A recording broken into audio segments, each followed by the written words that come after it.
Hello everyone, how are you? I hope you are doing well. Welcome to Welcome Canada YouTube channel, and in this video we are going to take a look of the important topics related to the overview of economics chapter 3rd of IFIC exam. If you are still preparing for IFIC exam and need my help, so please write down in a comment section. So in this video we are covered the part 2 series of the overview of economics chapter 3 of IFIC exam. Don't forget to subscribe the Welcome Canada YouTube channel. Let's take a look for the first definition, and that is business cycle. The series of the short-term fluctuation of national income over definite period is called the business cycle, and the phases of the business cycle is expansion, peak, contraction, through recovery. These are the 5 phases of the business cycle. Let's take a deep look in that. With the help of this graph, we can easily understand the business cycle process, that recovery, expansion, peak, contraction, through, then again recovery, expansion, peak, contraction, through. Let's take a look of the recovery. During recovery phases, GDP returned to its previous peak, and the recovery typically begin with renewed buying of interest rate sensitive items like house and cars. Let's try to understand the recovery characteristic with this example. The business that reduces inventories during the contraction must increase production to meet the new demand. Second phase of business cycle is expansion. In time of normal growth, the economy is steadily expanding, and expansion is characterized by the following activities. Inflation is stable. Please keep in mind, this is very important. Inflation is stable, that means it's expansion phase. Second important thing for the exam, you have to keep in mind the real GDP is rising during an expansion phase. And let's take a look for the peak phase of business cycle. The top of the cycle is called the peak. A peak is characterized by the following activities. Demand begin to outstrip the capacity of the economy to supply it. That is very important. In peak position, stock prices fall, stock market activity declines. Let's take a look for the contraction. Contraction means downturn. When an economy passes its peak, it enters a downturn or contraction. If the contraction lasts at least 2 consecutive quarters, the economy is considered to be in recession. So please keep in mind the definition of recession also.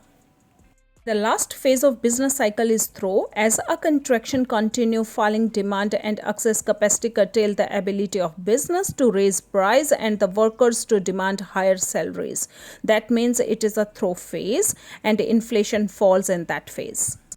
Consumers who postponed purchases during the contraction are spurred by lower interest rate and begin to spend again.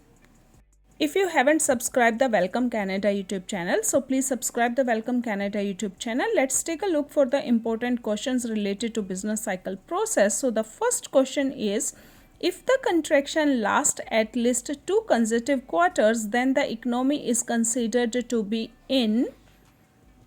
So the answer is recession. That I earlier told you that if the contraction last at least 2 consecutive quarters, then the economy is considered to be recession.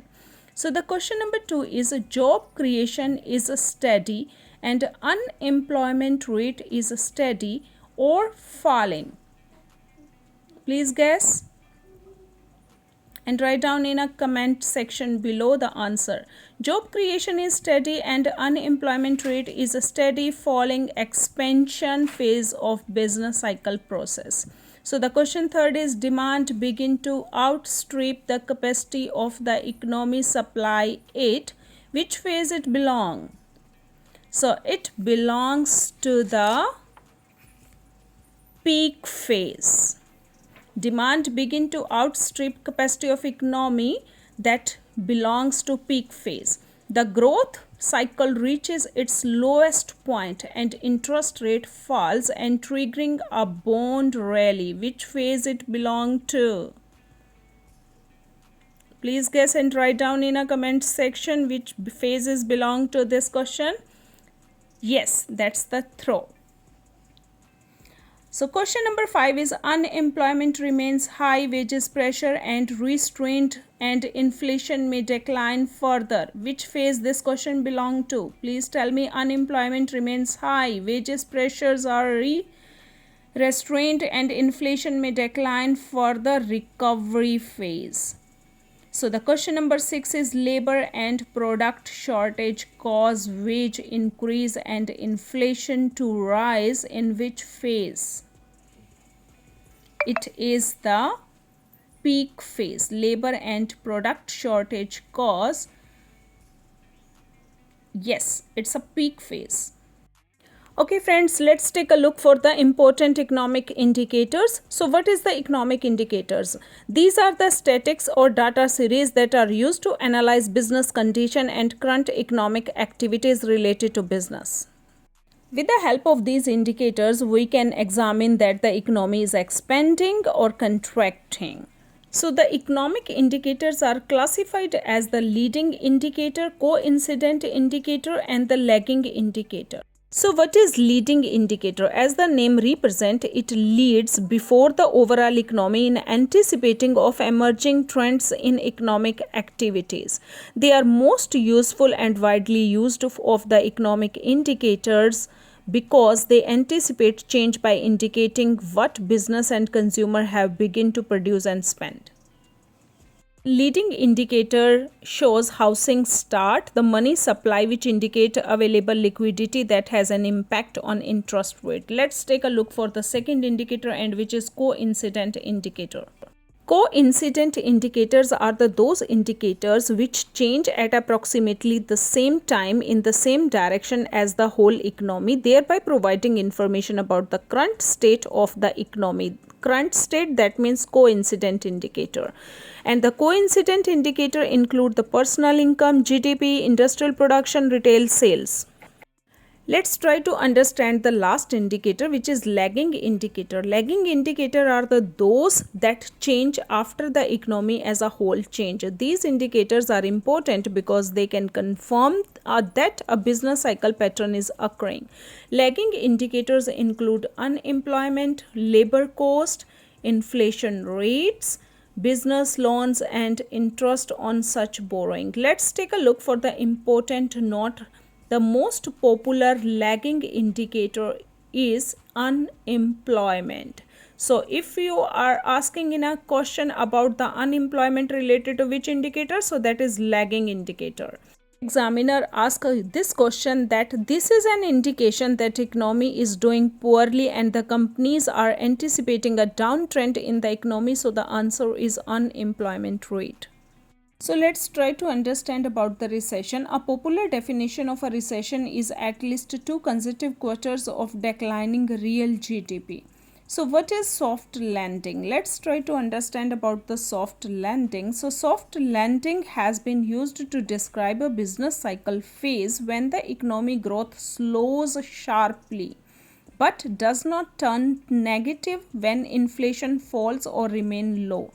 Soft landing are also considered to be holy grail of policy makers who want sustained growth without the cost of recurring recession.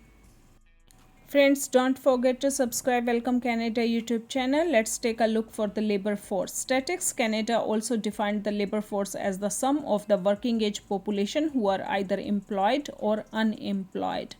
Let's take a look for the labor market indicators. So the labor market indicators are the participation rate or the unemployment rate. The first indicator, the participation rate, that represents the share of the working age population that is in the labor force. For example, in the entire Canada, the current participation rate is approximately 66%, and the source is Statistics Canada Labor Force Survey. And the second is the unemployment rate. The unemployment rate represents the share of the labor force that is unemployed and actively looking for the work. And the unemployment rate in entire Canada was 5.6% in late 2018, but it will increase after COVID. Generally asked about in an exam, discouraged workers. These are the individuals who are available and willing to work but cannot find job, have not made effort to find job within the previous months. Let's take a look for the types of unemployment. So the four types of unemployment is the cyclic unemployment, seasonal unemployment, frictional unemployment, structural unemployment.